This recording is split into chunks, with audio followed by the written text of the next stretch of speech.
बिस्मिल्लाहिर्रहमानिर्रहीम। अस्सलाम वालेकुम class. This is your chemistry teacher Hifza Tabassum और हमने थर्ड चैप्टर स्टार्ट किया हुआ था जिसमें हमने बोरक्स की प्रॉपर्टीज़ और यूजेस तक पढ़ के उसको कवर कर लिया था। आज हम नेक्स्ट टॉपिक स्टार्ट करेंगे बोरिक एसिड का।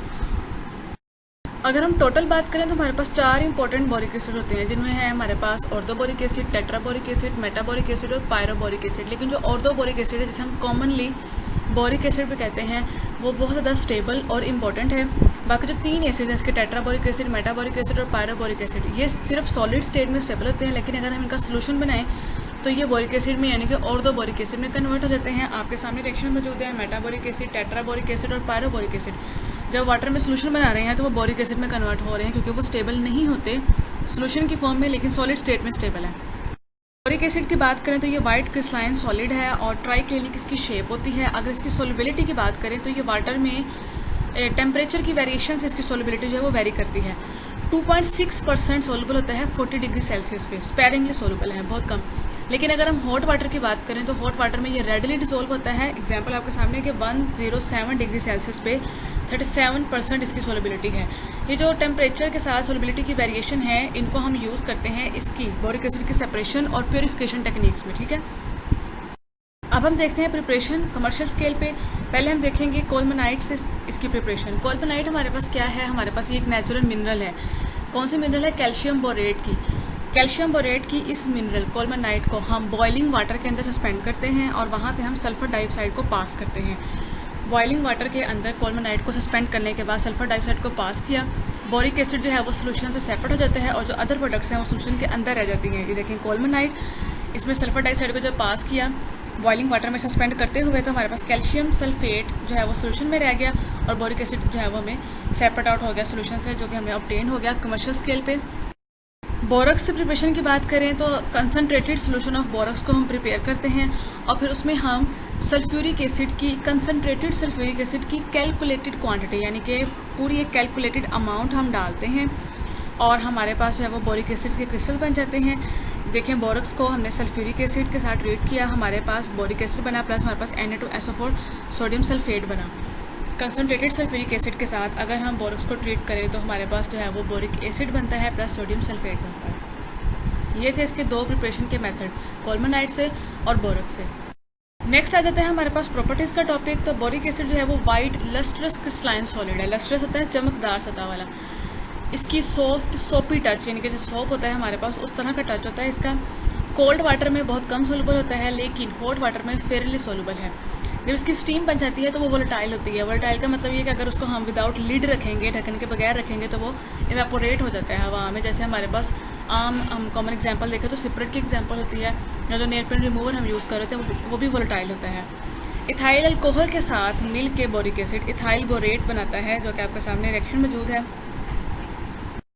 बोरिक एसिड को अगर हम स्ट्रांगली हीट करें तो ये फ्रोदी मैस में कन्वर्ट हो जाता है। फ्रोदी मैस होता है झागदार तरह का मैस, जैसे हम झाग बनाते हैं, जेल टाइप से एक मटेरियल होता है जिसमें बबल्स होते हैं। अपने वाटर मॉलिक्यूल्स को लूज करेगा और स्वेल अप हो जाएगा फ्रोदी मैस के अंदर। पहले ये कन्वर्ट होगा मेटाबोरिक एसिड के अंदर, फिर ये कन्वर्ट होगा टेट्राबोरिक एसिड के अंदर और फाइनली ये कन्वर्ट हो जाएगा बोरिक एनहाइड्राइड के अंदर।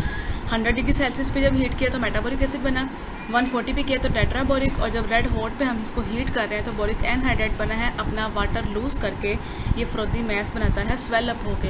और फ्रोदी मैस मैंने आपको बताया कि झाग की तरह का एक मैस होता है, इसमें बबल्स होते हैं। बोरिक एसिड क्या है? वीक एसिड है। वीक एसिड क्या होते हैं?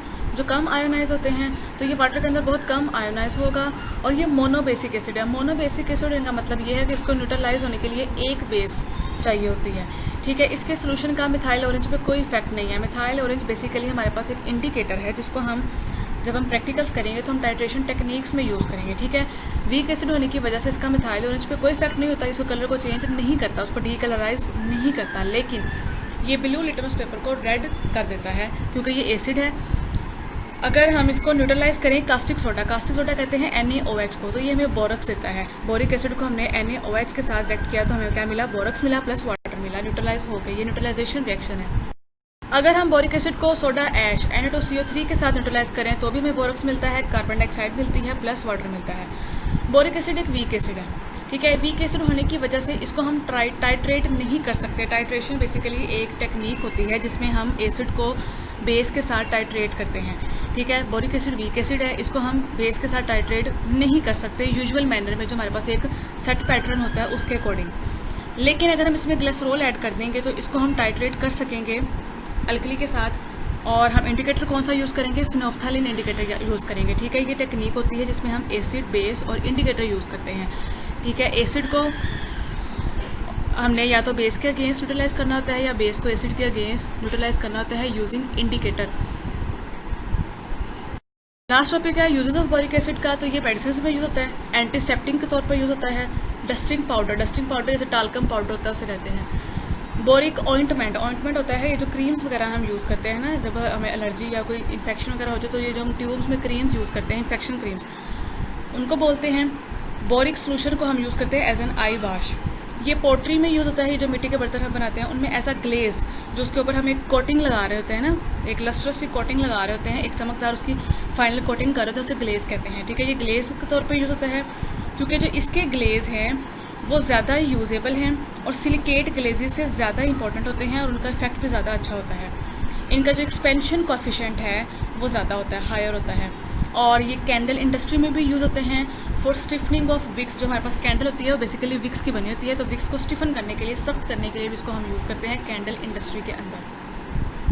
बात की कि इसका एक्सपेंशन कोएफिशिएंट जो होता है वो हायर होता है। एक्सपेंशन कोएफिशिएंट क्या होता है, एक्सपेंशन कोएफिशिएंट होता है कि लेंथ, एरिया या मैस में टेम्परेचर के साथ जो वेरिएशन आती है उसे हम कहते हैं एक्सपेंशन कोएफिशिएंट। अब अगर हम देखें कि हमारे कौन से क्वेश्चंस बनते हैं आज के टॉपिक में, तो वो है क्वेश्चन नंबर 17 के 3 parts. What is boric acid, how is boric acid prepared in laboratory, give properties and uses of boric acid. ये था हमारा आज के लेक्चर के बारे में, जिसके हमने बोरिक एसिड पढ़ा है। हम अपना ऑलमोस्ट जो बोरोन वाला टॉपिक है उसको कवर कर चुके हैं, जिसमें हमने इसके कंपाउंड्स भी पढ़ लिए और इसके एसिड्स भी पढ़ लिए। आपको कोई कन्फ्यूजन है या कोई क्वेश्चन हो तो आप इजीली पूछ सकते हैं। नेक्स्ट इंशाल्लाह हम मंडे को पढ़ेंगे। अल्लाह हाफ़िज़।